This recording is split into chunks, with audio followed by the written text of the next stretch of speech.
Olá, bom dia a todos e todas que nos assistem nesta manhã de domingo. Desejo que Deus abençoe grandemente a sua vida, a sua família e que você tenha um dia feliz na presença do Senhor. Estamos aqui para compartilhar o estudo da palavra de Deus. Sou o pastor Irênio Silveira Chaves, da Igreja Batista da Orla Oceânica, e estamos caminhando nos estudos da carta de Paulo aos Efésios. Já estamos na 8ª lição hoje e eu convido você a continuar essa jornada com a gente. Você que já nos acompanha sabe que nós temos um material de estudo. E você que está chegando hoje pode ter acesso a esse material gratuitamente através do blog da nossa igreja. As descrições estão aqui na descrição do vídeo. Você pode acessar gratuitamente, baixar, ele está em PDF, deixar salvo no seu computador, no seu tablet, no seu celular. Pode ler, pode compartilhar. Enfim, você pode fazer o que quiser com esse material que a gente tem disponibilizado para o estudo da palavra de Deus. Você também tem as aulas anteriores que estão gravadas na playlist na nossa página no YouTube. Pode dar uma olhada lá e você que perdeu alguma aula pode recuperar aquilo que você não tem acesso, ok? Muito bem, espero que tudo esteja correndo bem com você e que esse estudo ajude você a descobrir aquilo que Deus quer fazer através de você, aquilo que Deus quer usar sua vida no seu reino. Bom, vou colocar aqui a apresentação, porque também é o nosso costume de sempre, né?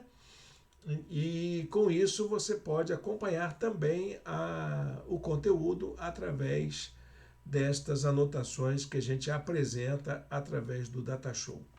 Muito bem, gente. Redenção. Você precisa disso para viver. No meu modo de entender, o tema da carta de Paulo aos Efésios é o tema da redenção. Ele faz um tratado teológico em que ele desenvolve sua compreensão do que vem a ser a redenção e de como a gente pode aplicar esse conceito teológico na nossa vida. É um bom exercício de teologia prática, sim, porque ele parte de um conceito teológico e aplica na vida diária. E nós estamos então na aula de número 8 e já entramos na questão da realização da vida, a vida no mundo e a vida na comunidade daqueles que seguem a Jesus, que tiveram suas vidas restauradas, que experimentaram a bênção da redenção em sua própria vida. E hoje nós vamos dar continuidade falando sobre as consequências morais dessa operação de Deus na vida de todos e todas. Na nossa vida individual, como que isso acontece conosco. E então, o tema da aula será sobre essa vida na nova comunidade, inserida nessa comunidade daqueles e daquelas que foram alcançadas pela graça redentora. Tenho para mim que esse seja o ponto crucial da carta de Paulo aos Efésios. Era isso que ele queria. Ele fala da teologia, ele fala das lideranças da igreja, ele fala de uma esperança cristã, fala de uma alegria de partilhar estas informações com o povo, mas na verdade o que Paulo queria era propor uma nova conduta, um novo jeito de viver. Então, nós vamos fazer a leitura da palavra de Deus e eu convido você a acompanhar com atenção esses relatos do texto do apóstolo Paulo. O texto encontra-se em Efésios, capítulo 5, versos de 1 a 21. Você pode acompanhar na sua Bíblia ou pode acompanhar aqui também junto conosco. Vamos à leitura? Portanto, sejam imitadores de Deus como filhos amados e vivam em amor, como também Cristo nos amou e se entregou por nós como oferta e sacrifício e de aroma agradável a Deus. Entre vocês não deve haver nem sequer menção de imoralidade sexual, nem de qualquer espécie de impureza, nem de cobiça, pois essas coisas não são próprias para os santos. Não haja obscenidade, nem conversas tolas, nem gracejos imorais, que são inconvenientes, mas ao invés disso, ação de graças. Porque vocês devem estar certos disto: nenhum imoral, nenhum impuro, nem ganancioso que é idólatra tem herança no reino de Cristo e de Deus. Ninguém os engane com palavras tolas, pois é por causa dessas coisas que a ira de Deus vem sobre os que vivem na desobediência. Portanto, não participem com eles dessas coisas, porque outrora vocês eram trevas, mas agora são luz no Senhor. Vivam como filhos da luz, pois o fruto da luz consiste em toda bondade, justiça e verdade, e aprendam a discernir o que é agradável ao Senhor. Não participem das obras infrutíferas das trevas, antes exponham-nas à luz, porque aquilo que eles fazem em oculto, até mencionar, é vergonhoso. Mas tudo o que é exposto pela luz torne-se visível, pois a luz torna visíveis todas as coisas. Por isso é que foi dito: desperta, ó tu que dormes, levanta-te dentre os mortos, e Cristo resplandecerá sobre ti. Tenham cuidado com a maneira como vocês vivem, que não seja como insensatos, mas como sábios, aproveitando ao máximo toda oportunidade, porque os dias são maus. Portanto, não sejam insensatos, mas procurem compreender qual é a vontade do Senhor.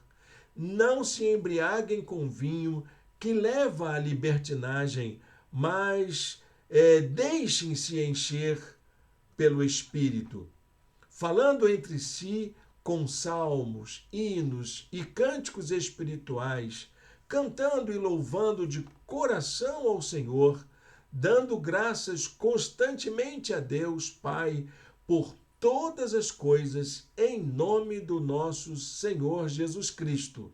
Sujeitem-se uns aos outros por temor a Cristo. Amém? Deus abençoe a leitura da sua santa palavra. O texto continua sendo muito atrativo e com um conteúdo bastante prático. Agora, então, é totalmente prático, voltado para os relacionamentos dentro da vida comunitária. Bom, para a gente começar a analisar essa passagem bíblica, nós vamos começar falando sobre o que é uma convivência cristã. É disso que Paulo quer tratar aqui. Ele não quer fazer somente um apanhado moral de mostrar o que é, o que pode e o que não pode acontecer.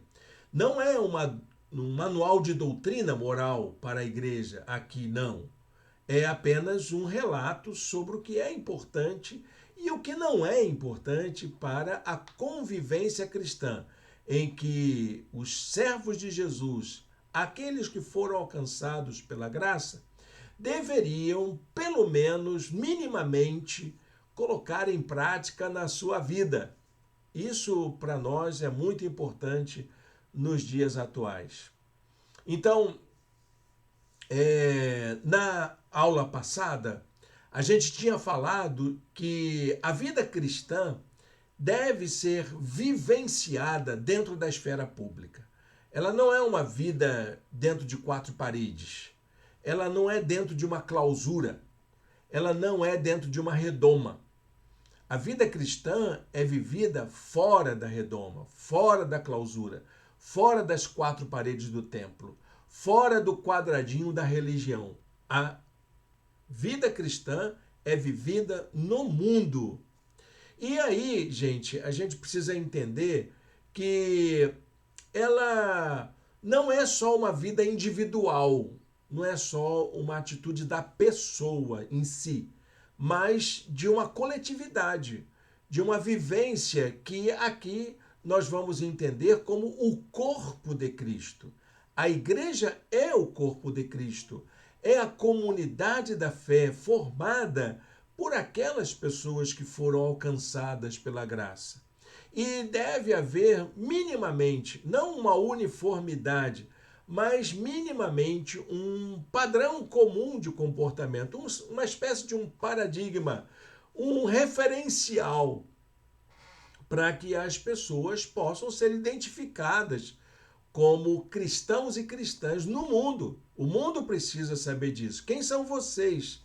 Como é que vocês vivem? Como é que vocês se relacionam? E é disso que Paulo vai tratar aqui. Porque essa vida cristã no mundo, ela é vivida a partir de uma relação coletiva, de uma relação comum, dentro de uma convivência harmoniosa entre cristãos e cristãs. Bom, harmoniosa aqui é uma aspiração, é uma esperança que isso aconteça. Porque nem sempre é, não é, meus irmãos? Igreja não é uma coisa fácil da gente conviver.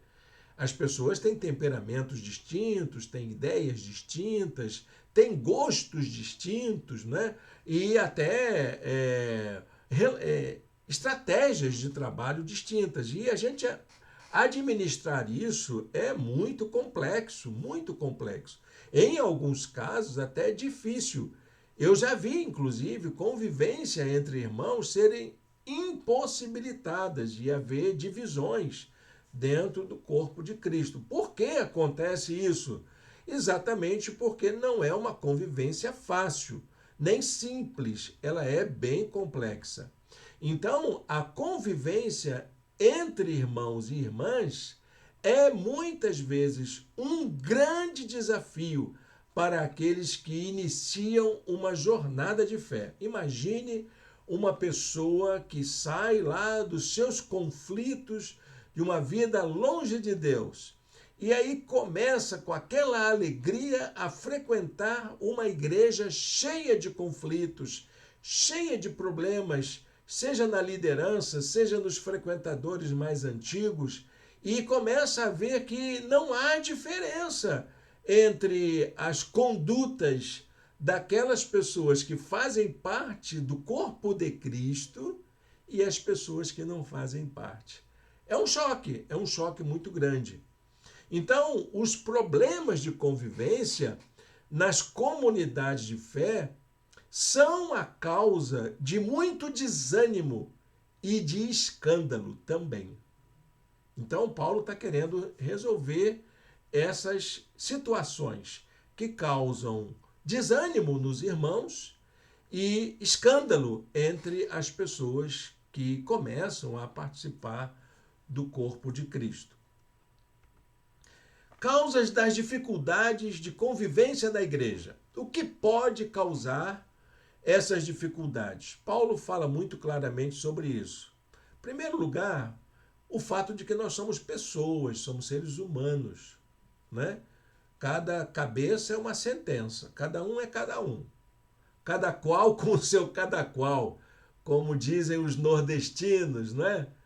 E onde há gente, há problema. Isso foi um diácono português, que era da igreja onde eu era seminarista, e ele foi muito sábio ao dizer isso. Ele era taxista. E uma vez, conversando na porta da igreja sobre os problemas, como é difícil, aí o diácono disse: irmão Irênio, onde há gente, há problemas. É verdade isso. Isso é uma das verdades mais irrefutáveis. Duas pessoas já convivendo no mesmo espaço, aí já gera problema, né? Gera problema, e com certeza os relacionamentos conjugais, as amizades, não é? O trabalho, enfim, tem as sociedades, né? As parcerias, tudo isso gera problema. E a igreja não fica de fora disso, não, porque ela é uma associação de pessoas, seres humanos que têm ali seus ideais, seus sonhos, seus recalques, né? Tem gente, tem seus problemas aí, né? Que todo mundo tem que lidar com eles. A segunda causa é o fato de que a comunidade da fé também comporta relações de poder. Porque é isso, um é melhor, um se acha melhor, o outro se acha inferior, o outro quer mandar, o outro não sabe obedecer, e assim vai por aí afora.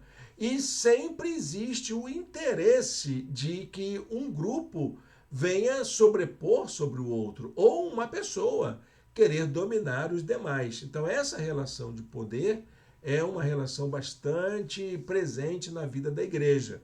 E principalmente naquelas igrejas mais antigas, não é? Daquelas famílias que fundaram a igreja, daqueles que estão há mais tempo fazendo o trabalho. Aí vem alguém com uma ideia nova, aí aqueles mais antigos vão dizer, mas nós nunca fizemos assim. E aí pronto, já está o problema instaurado. Antiguidade é poder. E como que a pessoa chega agora, não é? Já querendo sentar na janela, não é verdade? Usando essa linguagem popular aí que ficou famosa, de um jogador de futebol. E a igreja também é assim, a igreja não fica de fora dessas relações de poder também. Ela tem, existem pessoas com interesses e pessoas com competências, com habilidades, que gostariam até de fazer isso numa perspectiva de servir ao reino, sendo líderes de alguma tarefa. E são necessárias, essas pessoas são necessárias.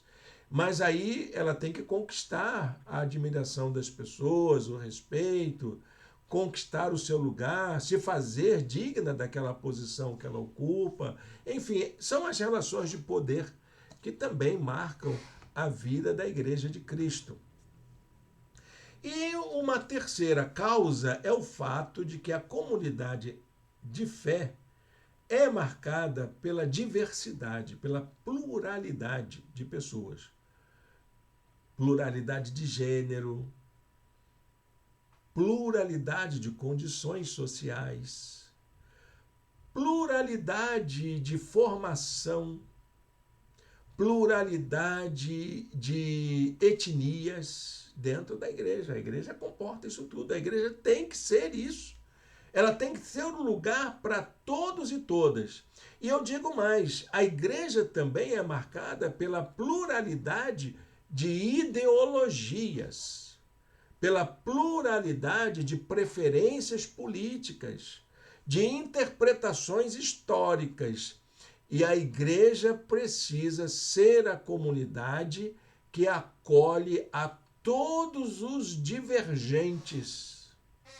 Ela precisa aprender a fazer isso. Acolher os divergentes. Para que a gente possa, de alguma maneira, encontrar respostas para aquilo que nos angustia como pessoas e fazermos o reino de Deus acontecer no mundo. Difícil, né? Convivência cristã é um negócio difícil, porque vai ter que colocar tudo isso em prática.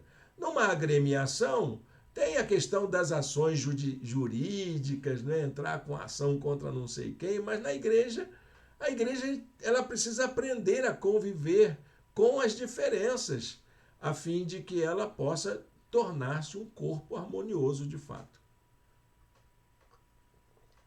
Muito bem, gente.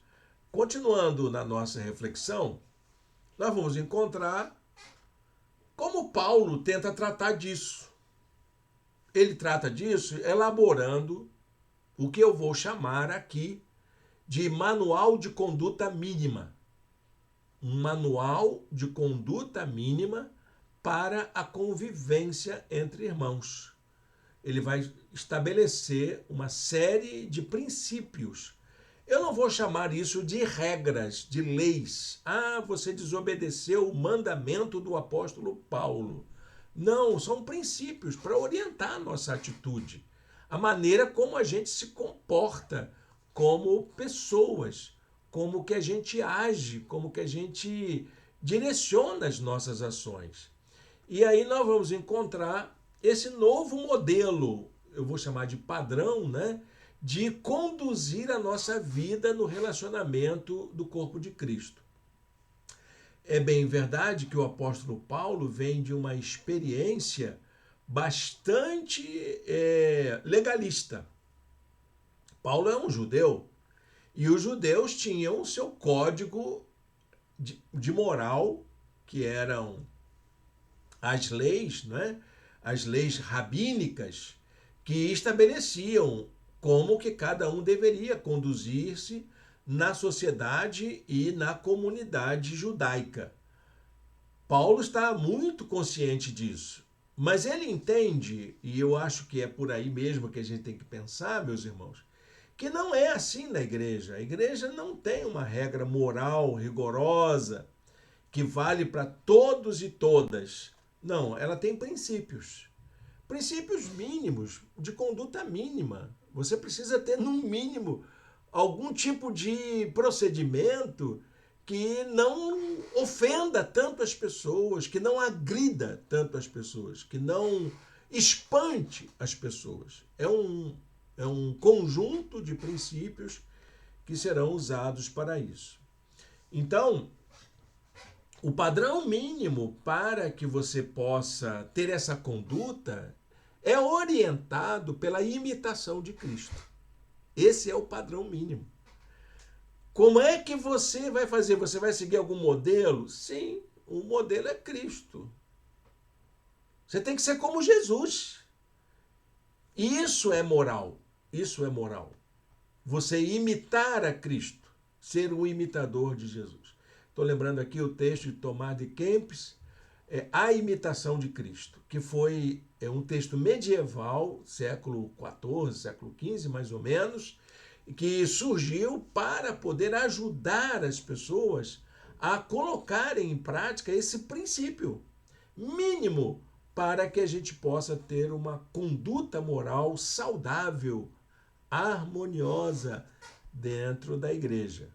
Então, o grande desafio de cada cristão e cristã, que cada cristão e cristã tem diante de si, é o de assumir o compromisso de ser como Cristo.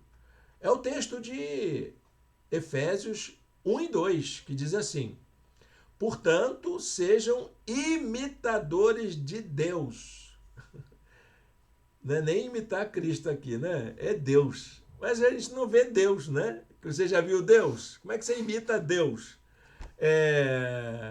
O melhor de Deus que a gente pôde ver foi a pessoa de Cristo. Então, imita Cristo, porque você estará imitando a Deus, como filhos amados. E aí, o que você faz com isso? Vivam em amor. Vivam em amor. Porque foi isso que Cristo fez.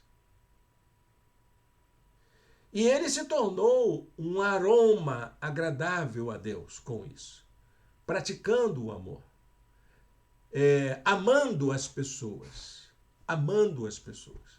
É com isso que ele se tornou um aroma agradável a Deus. Que bacana isso, né?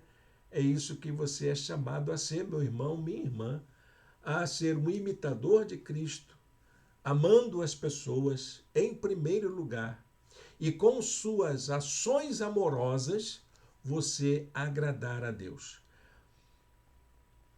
Na teoria é bonito, na prática é que complica, né? Porque como é que você vai amar situações que não são amáveis na igreja?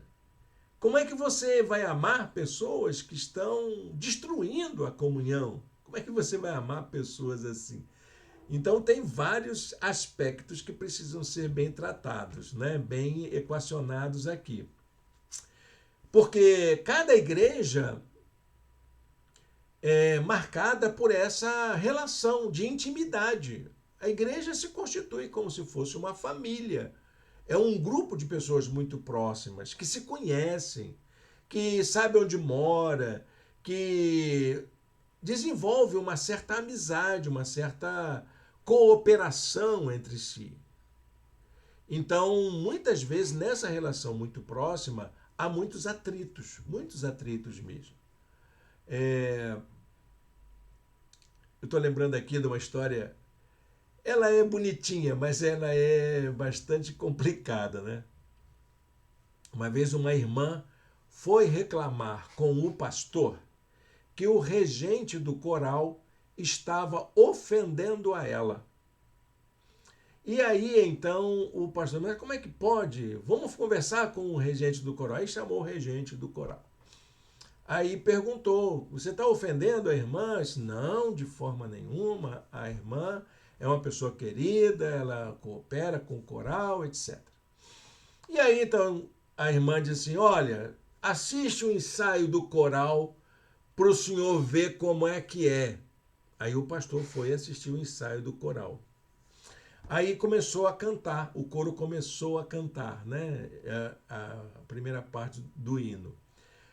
E o regente regendo. Vamos, crentes, vamos avante, firme sempre contra Satanás, apontando para a coitada da irmã. Aí a irmã estourou. Tá vendo, pastor? Tá vendo? Tá me chamando de Satanás. Olha, meus irmãos, é por aí. Igreja é isso. Igreja tem esses tipos de conflitos, esses tipos de embates, que às vezes são tão pueris, tão ingênuos, mas também tem aqueles mais complexos, aqueles mais escandalosos, né?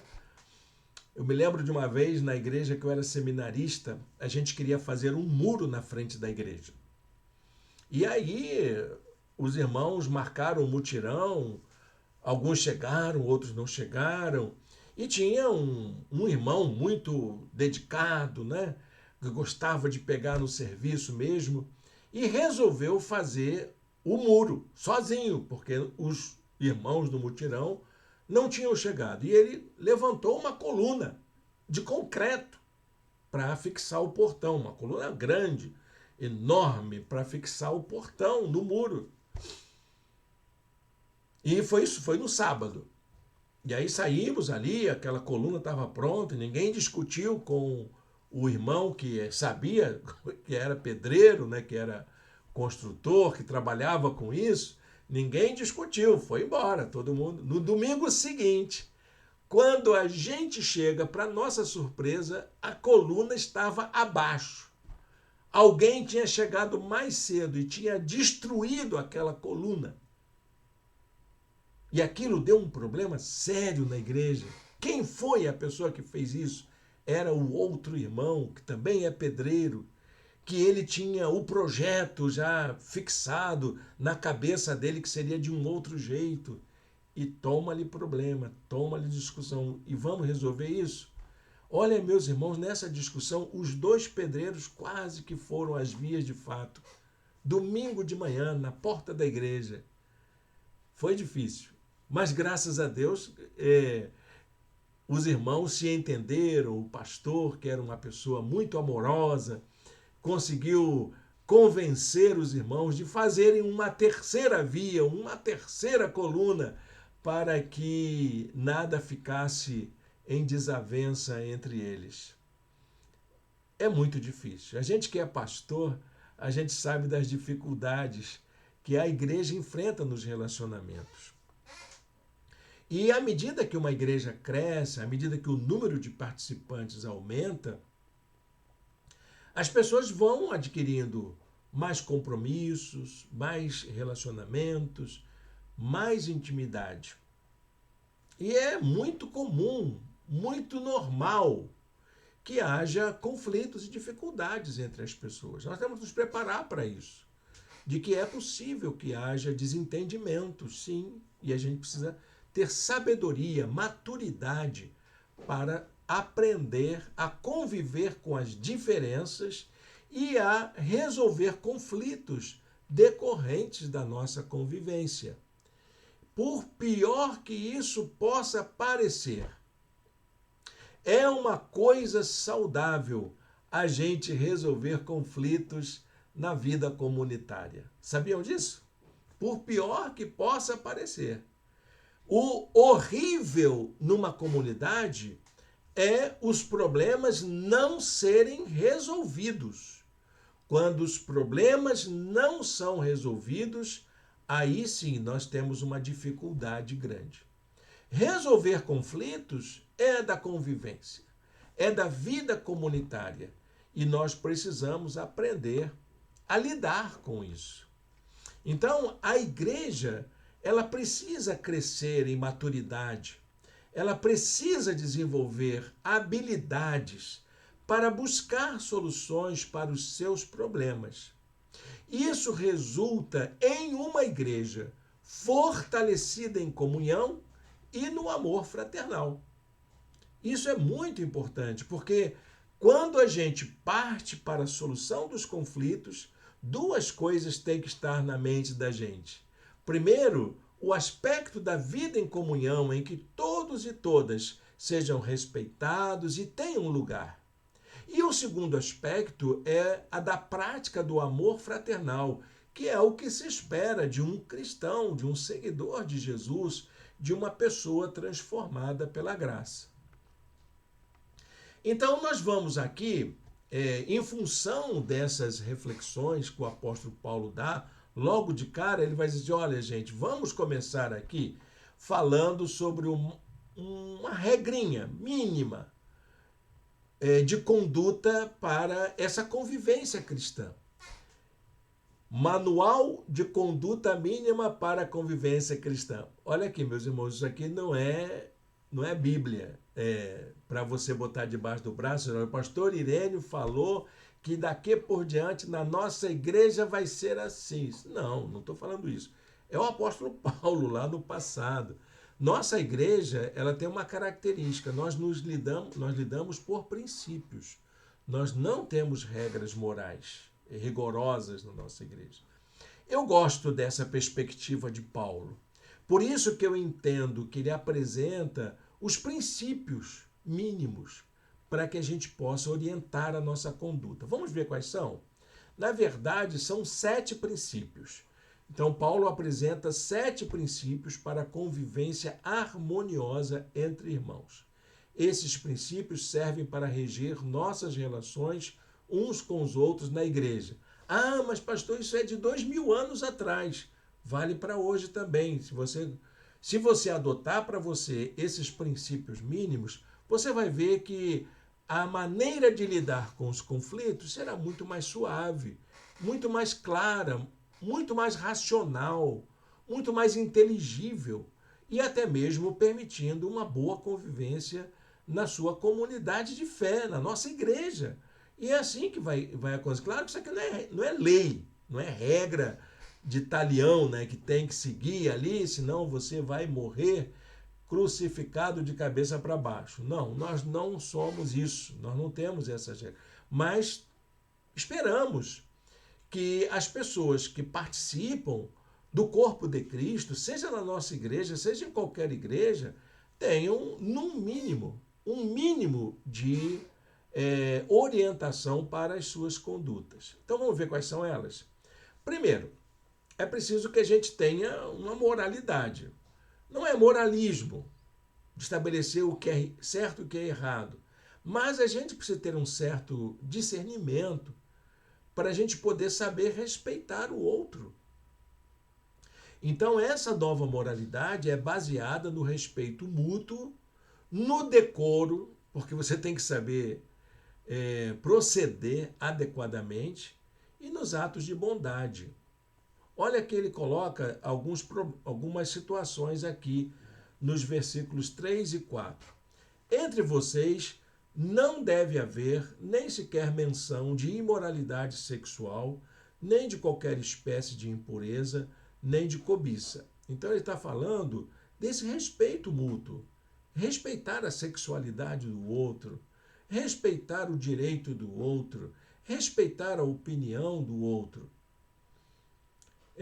Pois estas coisas não são próprias para os santos. Se faltar com respeito com alguém, isso não cabe a um crente. Um crente não tem que ficar desrespeitando o outro, desconsiderando o outro, desprezando o outro. Não haja obscenidade, nem conversas tolas, nem gracejos imorais, que são inconvenientes, mas ao invés disso, ação de graças. Então, essa nova moralidade, ela deve dar lugar à graça. É isso. Essa é a razão pela qual a gente deve procurar orientar a nossa vida.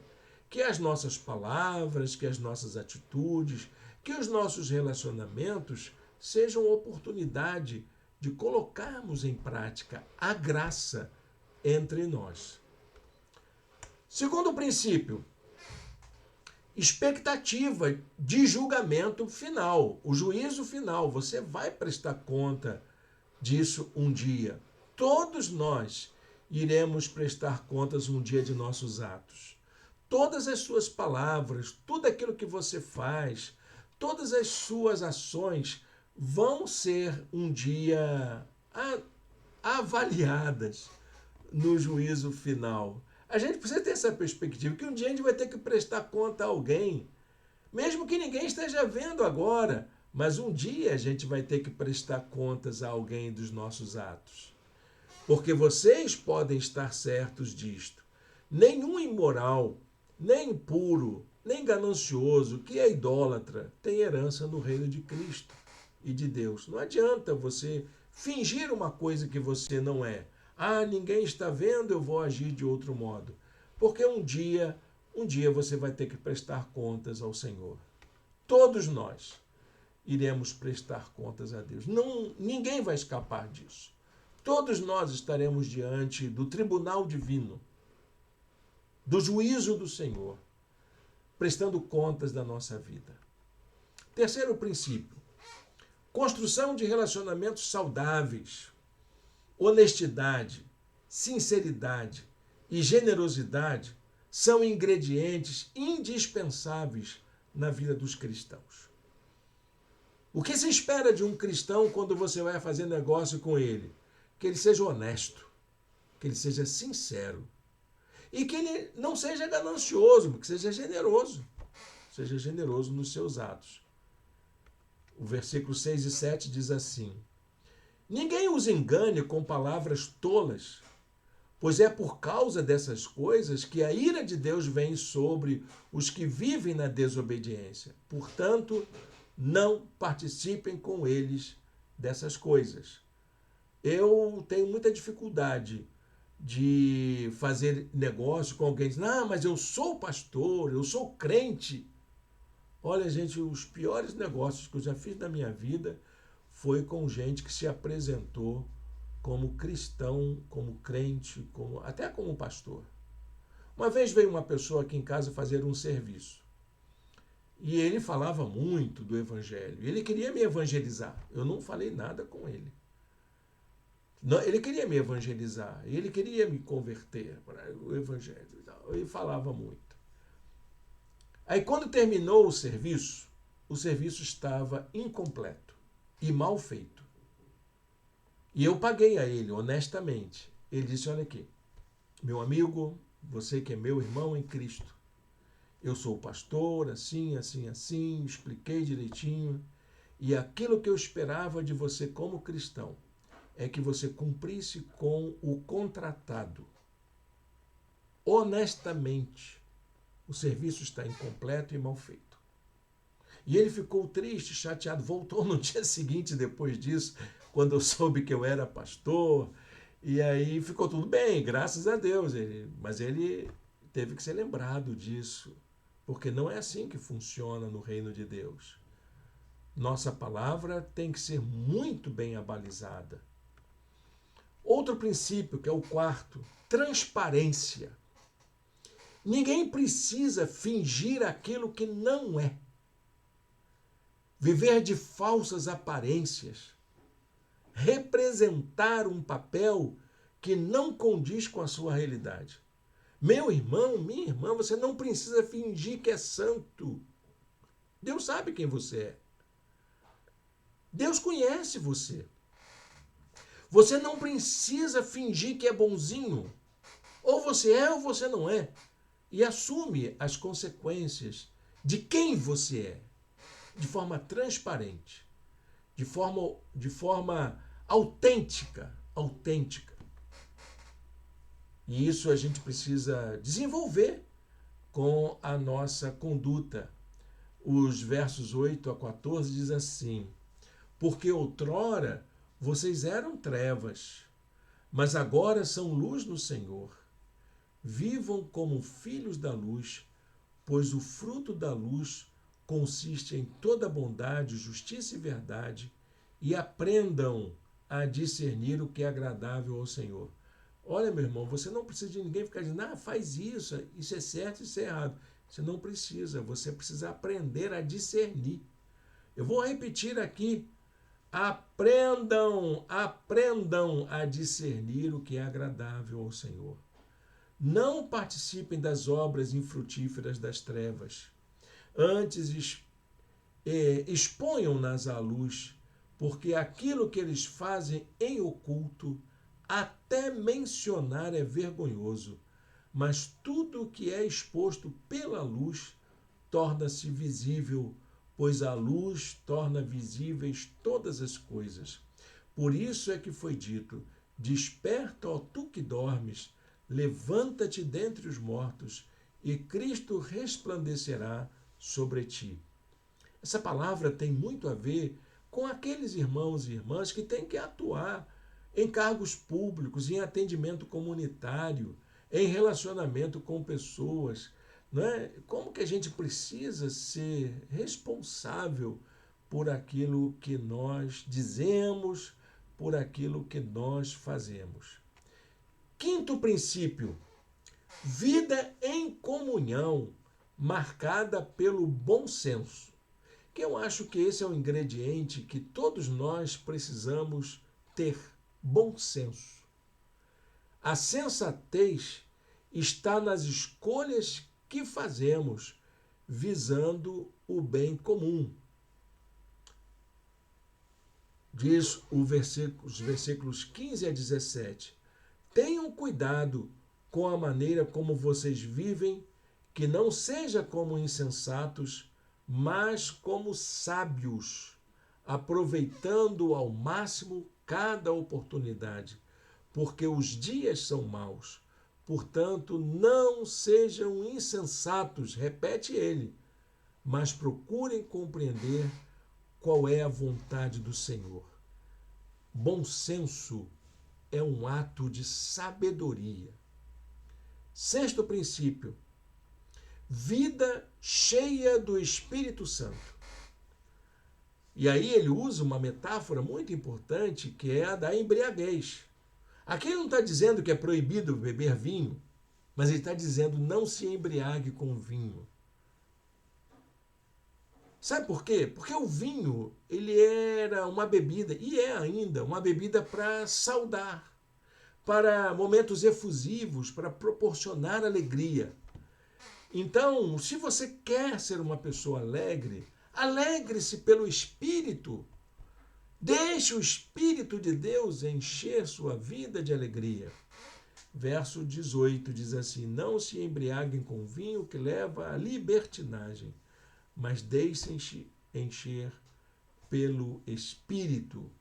E o último princípio é a gente adotar uma devoção. Aqui eu coloco uma nova devoção. A devoção judaica era baseada na liturgia, nos gestos, nas repetições. E Paulo está dizendo que a nossa maneira de ser devocionais deve ser para que a gente possa viver junto. Essa devoção é baseada na adoração, na gratidão e na interdependência uns dos outros. versículos 19 e 20 diz assim: falando entre si com salmos, hinos e cânticos espirituais. Ótimo! Vamos louvar ao Senhor. A Bíblia está cheia de mensagens de vida. A nossa igreja tem tantos cânticos lindos para a gente poder nos confraternizarmos e adorarmos ao Senhor. Cantando e louvando de coração ao Senhor, dando graças constantemente a Deus Pai por todas as coisas, em nome de nosso Senhor Jesus Cristo. Essa convivência cristã, então, é um exercício de aprendizado constante. A gente está toda hora aprendendo. São 7 princípios que a gente precisa voltar de vez em quando a eles. Olha, tem hora que a gente acerta, tem hora que a gente não vai muito bem, tem hora que a gente erra, né? E a gente pode rever todos esses conceitos. Porque se eu acerto um, o outro acerta o outro. E se eu erro em um, o outro também pode errar no outro. E assim a gente vai tentando esse entendimento, essa dialogia que é comum na prática cristã. Qual é o critério que a gente deve utilizar para saber quem está certo e quem está errado na igreja? Sabe qual é o critério que ele coloca? Aqui no verso 21.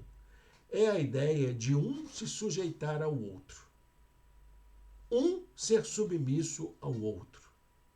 Um entender o outro como superior a si mesmo.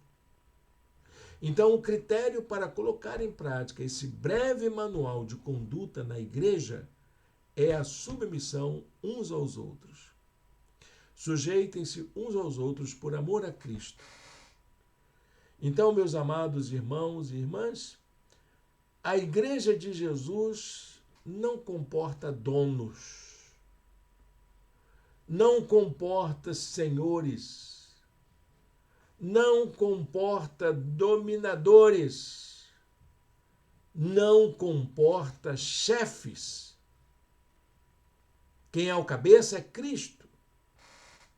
Ah, mas o irmão é ungido.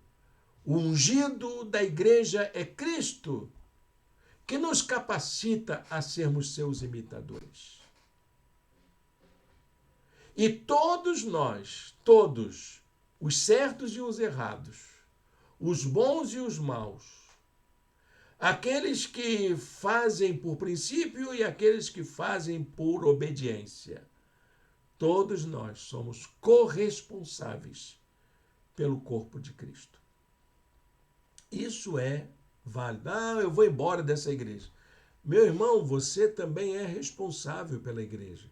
Você vai carregar consigo o problema e vai levar para outra igreja, porque enquanto você não resolver o seu problema na sua comunidade de fé, não tem condições de você conscientemente participar de outra comunidade, porque você vai levar o problema consigo. Gente, esse manual, esse pequeno manual, essa manual de conduta mínima para a convivência da igreja é muito necessário nos dias de hoje. As igrejas precisam ver isso. A gente talvez precisasse colocar isso num folhetinho, né, para dizer, olha, aqui na igreja a gente faz assim. Não, mas eu não vou fazer isso, porque nós não seguimos regras morais rigorosas. Nós seguimos Bíblia. E a Bíblia me ensina, meus irmãos, a que a gente coloque em prática princípios de vida que nos tornem imitadores de Cristo. Entendeu? Muito bem, gente, para a gente concluir essa palavra tão necessária para a igreja, eu queria que você pensasse no seguinte: a ética da vida na nova comunidade é baseada no caráter divino. Por isso que Paulo começa dizendo: sede imitadores de Deus. Porque é o caráter divino que orienta as relações. E como é que Deus age? Deus age por amor e misericórdia, sempre. Ele não age como um julgador, como um acusador. ele age por amor e misericórdia. É esse amor que eleva o senso de justiça divino em aceitar, na convivência com ele, gente como eu, tão pecadora. Por isso que Deus é justo, porque ele age de acordo com a sua justiça. Por isso que ele é perdoador, porque ele acolhe gente tão errada como eu. Por isso que ele é acolhedor, porque no reino dele tem lugar para todos. Então, a atitude de Deus para conosco nos impele, nos estimula, nos convoca a agir desse mesmo modo. No mínimo, eu devo agir com amor e misericórdia para com os meus irmãos e irmãs. Amém? Guarde com você esse versículo.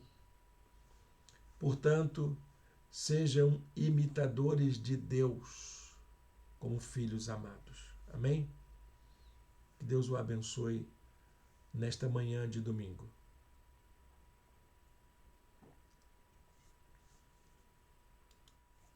Feche seus olhos, vamos orar ao Senhor.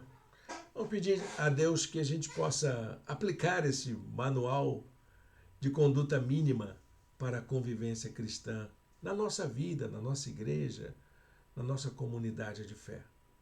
Senhor Deus e eterno Pai, muito obrigado, Deus, por esta oportunidade de estudarmos a Tua palavra nesta manhã. Muito obrigado, Deus, pelo Teu amor, pelo Teu cuidado, pelo Teu gesto acolhedor, pela Tua misericórdia sobre nós, pelo Teu perdão, que nos aceita do jeito que somos e derrama o Seu Espírito sobre nós para transformar a nossa vida e nos tornar Seus instrumentos.